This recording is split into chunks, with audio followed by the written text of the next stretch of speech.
Hi students, welcome to my YouTube channel Engineers Stop, and in today's video I am going to talk about how to solve a numerical problem related to mapping. Okay, so सबसे पहले मैं आपको बताना चाहूँगी कि कोई भी numerical हो मैपिंग से रिलेटेड, आपका सबसे पहला काम होना चाहिए कि आपको ये फाइंड करना रहेगा कि कितने नंबर ऑफ बिट्स हमें चाहिए होंगे मेन मेमोरी के एड्रेस को रिप्रेजेंट करने के लिए। ठीक है, सबसे पहला काम, चाहे आप डायरेक्ट मैपिंग यूज़ कर रहे हो, चाहे आप फुली एसोसिएटिव मैपिंग यूज़ कर रहे हो, चाहे सेट एसोसिएटिव, सबसे पहले आप क्वेश्चन में वो पार्ट ढूंढने की कोशिश करेंगे जो आपको बता रहा हो कि कहाँ पे कितने बिट का हमारा मेन मेमोरी का एड्रेस जनरेट होगा।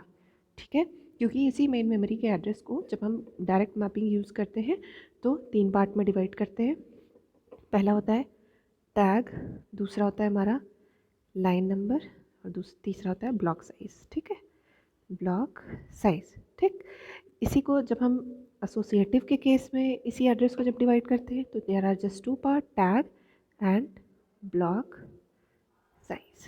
राइट, फिर जब हम इसी को fully associative mapping set associative के केस में डिवाइड करते हैं then we have again 3 parts, tag, set number and block size. Block size is always equals to line size, ये आप हमेशा याद रखिएगा। ओके, ठीक है, तो ये हमारा बेसिक था। There are only 3 types of mapping. Okay, let's see the question. In a direct mapped cache, तो यहाँ से ये क्लियर हुआ कि हमें डायरेक्ट मैपिंग को यूज़ करना है। Cache memory is of 1 kilobytes with block size of 32 bytes. Okay, 1 KB आपके कैश की साइज़ है और इसे हमने कितने साइज़ के ब्लॉक्स में डिवाइड किया है? 32 बाइट के ब्लॉक्स में डिवाइड किया है। And the main memory is of 64 KB। Okay, अच्छा, तो मैंने आपको बताया था कोई भी मैपिंग का क्वेश्चन होगा सबसे पहले आप क्या करोगे, आप ये देखोगे कि कितने बिट का मेन मेमोरी का एड्रेस जनरेट होगा। Okay, so let's work on the main memory address. Okay, so सबसे पहले मेन मेमोरी की साइज़ क्या है? Main memory 64 KB। ठीक, 64 KB की मेन मेमोरी है। तो पहले इसको हम कन्वर्ट करें। अगर आपको ये जानना है कि मेन मेमोरी कितने बिट का एड्रेस होगा तो first you have to convert this main memory size into 2 की पावर। ओके, देन 2 की पावर 6 इनटू KB का मतलब 2 पावर 10। राइट, 2 की पावर 6 इंटू 2 पावर 10, तो पावर पावर ऐड हो गया 2 की पावर 16। तो आपका मेन मेमोरी का जो साइज़ है वो क्या है? Main memory is is equals to 2 power 16 means unit 16 bit address for main memory. Okay, ये 16 कहाँ से मिला? जो भी चीज़ 2 की पावर में आ रही है, जो भी वैल्यू, वही हमारा हो जाएगा कि इतने बिट का मेन मेमोरी का एड्रेस जनरेट हुआ है। तो I repeat the process. Main memory का जो साइज़ दिया है उसको हमने 2 की पावर में कन्वर्ट किया, हमें मिला 2 पावर 16, और इसी का जो पावर है उतने ही बिट का एड्रेस मुझे मिलेगा। ठीक है, मेन मेमोरी का। ओके, नाउ लेट्स सी, हमें पता है कि जब हम डायरेक्ट मैपिंग यूज़ करते हैं तो वहाँ पे हमें पता होना चाहिए लाइन नंबर के लिए कितने बिट चाहिए, ब्लॉक साइज़ के लिए कितने बिट चाहिए। Okay, so let's work on block size. One by one हम एक एक चीज़ फाइंड कर लेते हैं। Block size is equals to what? Block size कितना है? 32 बाइट्स। अब मैंने भी बताया कि अगर हमें ये जानना है किसी भी चीज़ के लिए, अगर हमें ये पता करना है कि कितने बिट्स चाहिए इसे रिप्रेजेंट करने के लिए, तो हमें उसे क्या करना पड़ेगा? 2 की पावर में कन्वर्ट कर लेंगे। So this is 2 power 4।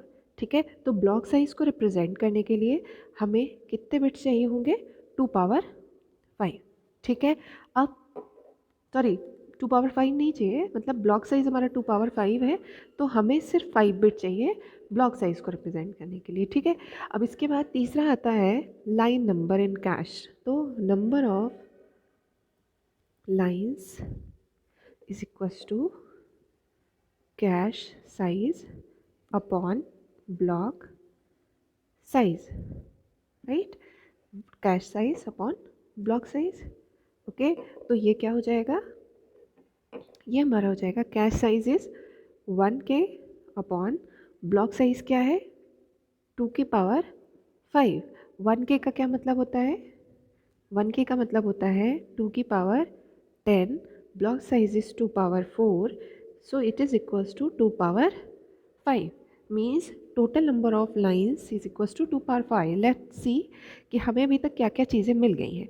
For my question सबसे पहले मैंने फाइंड किया कि मेन मेमोरी का एड्रेस कितने बिट का जनरेट होगा, दैट इज़ ऑफ 16 बिट। ठीक है, ब्लॉक साइज हमें पता था 32 बाइट का है, तो हमने उसे 2 की पावर में कन्वर्ट किया so that we could know कि एक पर्टिकुलर बाइट को रिप्रेजेंट करने के लिए मुझे कितने बिट चाहिए। ठीक है, सो हमें मिला 2 पावर 5। तो मैंने बताया कि अगर आपको किसी भी चीज़ के लिए जानना है कितने बिट में रिप्रेजेंट होगा, तो 2 की पावर में जो वैल्यू आ रही है उतने ही बिट आपको चाहिए होंगे। सो ब्लॉक साइज के लिए वी नीड 5 बिट्स। अब number of lines is equals to cache size upon block size. तो हमें क्या मिल गया, is equals to 2 power 10 by 2 power 5। ठीक है, सो क्योंकि ब्लॉक साइज 2 की पावर 5 है, कैश साइज 2 पावर 10 है, तो number of lines is equals to 2 power 5 हो गया। तो अगर मैं आप कहूँ कि मुझे इसे डिवाइड करना है 3 पार्ट में, तो इट्स वेरी इजी, क्योंकि नंबर ऑफ लाइन्स को रिप्रेजेंट करने के लिए कितने बिट चाहिए, आई हैव ऑलरेडी टोल्ड 2 की पावर में क्या है। नाउ यू कैन रिप्लाई 2 की पावर में है 5, तो हमें नंबर ऑफ लाइन्स को रिप्रेजेंट करने के लिए कितने बिट चाहिए होंगे, 5 ओनली, 5 बिट्स ओनली, राइट। सो अब मुझे इसको कैसे डिवाइड करना है, लेट्स सी कि मेरा 16 बिट का एड्रेस है मेन मेमोरी का। ठीक है, हमें पता है ब्लॉक साइज़ को रिप्रेजेंट करने के लिए कितने बिट चाहिए, ब्लॉक साइज़ को रिप्रेजेंट करने के लिए मुझे 5 बिट चाहिए। ठीक है, लाइन को रिप्रेजेंट करने के लिए भी मुझे 5 बिट चाहिए, और हमारा रिमेनिंग पार्ट क्या है, 6। So this is tag, okay, this is for tag, this is for line number, and last one is what, last one is for block size. Okay, so we have divided our address into 3 part according to the question. So question was कि जब अगर हम direct mapping use कर रहे हैं, तो direct mapping के लिए हमें कितने बिट्स की रिक्वायरमेंट होगी, डायरेक्ट मैपिंग के लिए हमें कितने बिट की रिक्वायरमेंट होगी। तो उसके लिए हमें पता चल गया कि हमें 5 बिट का मिला, 5 बिट मिले नंबर ऑफ़ लाइंस के लिए, 5 बिट ब्लॉक साइज़ के लिए, बचा कितना, 6। तो वो 6 बिट हमें टैग फील्ड के लिए number of bits required is 6 bit. Okay, so this is answer for the question. अगर आप देखना चाहें तो मैं इसको देखो थोड़ा सा मिनिमाइज़ कर दे रही हूँ। So this is the solution. अगर आपको इसमें कोई डाउट रहता है तो आप कमेंट्स में पूछ सकते हैं। If you like my videos, do like, subscribe and share my channel. Thank you for watching. Thank you guys.